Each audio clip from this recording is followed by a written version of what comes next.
Guys, sebelum saya memulai presentasi pada kesempatan kali ini, izinkan saya untuk memperkenalkan identitas saya. Perkenalkan, nama saya Hidayat Fatur Rahman.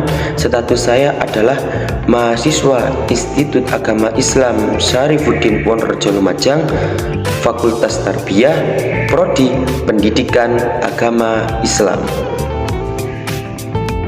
Baik, langsung saja kita menuju ke pembahasan. Adapun materi yang akan kita bahas pada kesempatan kali ini yaitu tentang teori belajar behaviorisme dan konstruktivisme. Dan ini merupakan tugas yang kedua dari tugas sebelumnya, yaitu tentang pendekatan, model, strategi, metode, dan teknik pembelajaran. Apa sih teori behaviorisme itu dan bagaimana penjelasannya? Baik, saya akan jelaskan. Behaviorisme merupakan salah satu aliran psikologi yang meyakini bahwa untuk mengkaji perilaku individu harus dilakukan terhadap setiap aktivitas individu yang dapat diamati, bukan pada peristiwa hipotetis yang terjadi dalam diri individu itu sendiri. Teori behaviorisme ini kelahirannya diawali peneliti Pavlov tahun 1849 sampai 1936 terhadap hewan. Lahir terlebih dahulu dan cukup kuat implementasinya hingga mewarnai praktik pendidikan di Indonesia. Kemudian, teori ini berkembang menjadi aliran psikologi belajar yang berpengaruh terhadap perkembangan teori pendidikan dan pembelajaran yang dikenal sebagai aliran behaviorisme. Aliran ini juga menekankan pada terbentuknya perilaku yang tampak sebagai hasil belajar. Teori behaviorisme ini juga memiliki kekurangan dan kelebihan. Kelebihan teori pembelajaran behaviorisme ini yang pertama yaitu membiasakan guru untuk bersikap jeli, teliti, dan peka pada situasi kondisi belajar para siswa.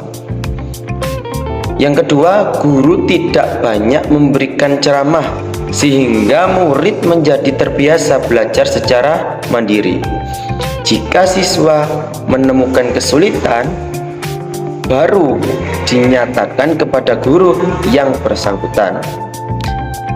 Seterusnya, metode behaviorisme ini sangat cocok dalam upaya untuk memperoleh kemampuan yang membutuhkan praktek dan pembiasaan dan yang mengandung unsur-unsur seperti kecepatan, spontanitas, terus kelenturan, refleksi, daya tahan, dan sebagainya.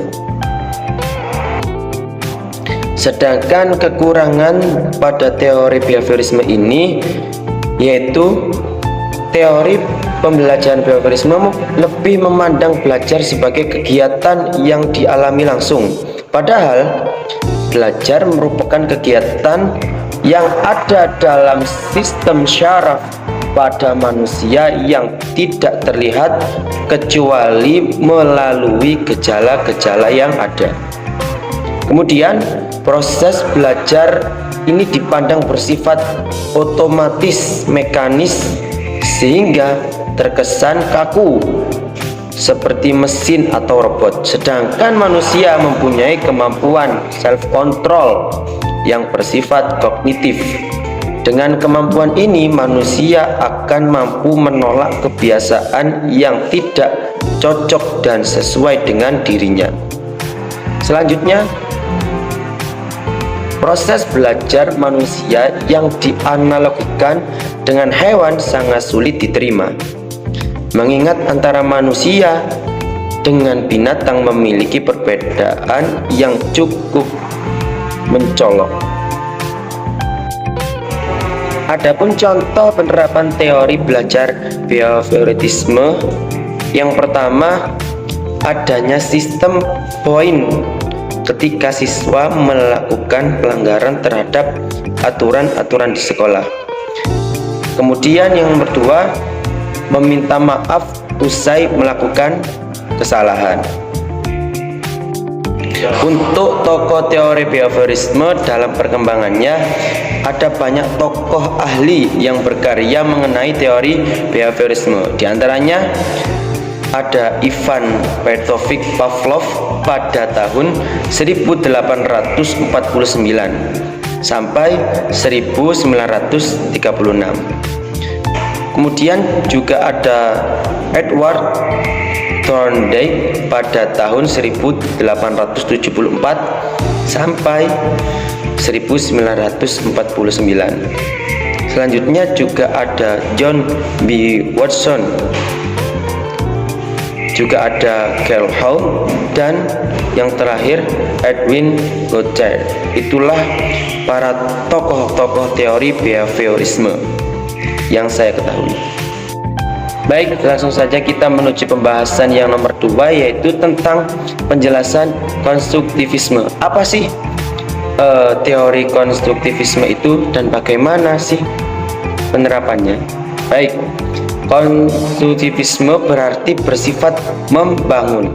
Dalam konteks filsafat pendidikan, teori konstruktivisme adalah suatu upaya membangun tata susunan hidup yang berbudaya modern.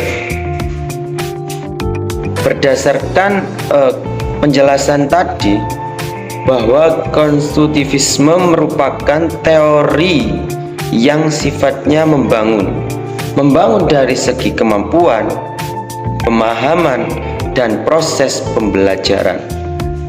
Sebab dengan memiliki sifat membangun, maka dapat diharapkan kearifan daripada siswa yang akan meningkatkan kecerdasannya.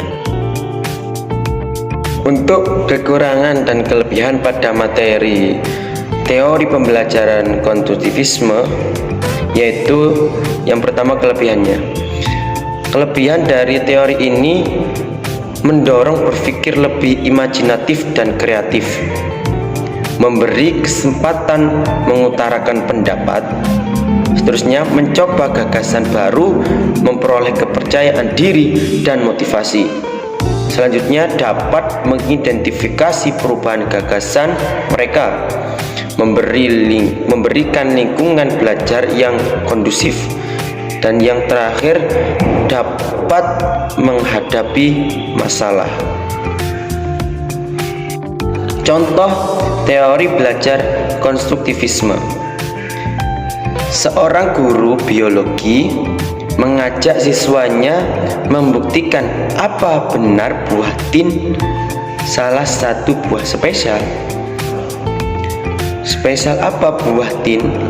Sampai-sampai disebut dalam Al-Quran. Itu merupakan contoh dari teori belajar konstruktivisme.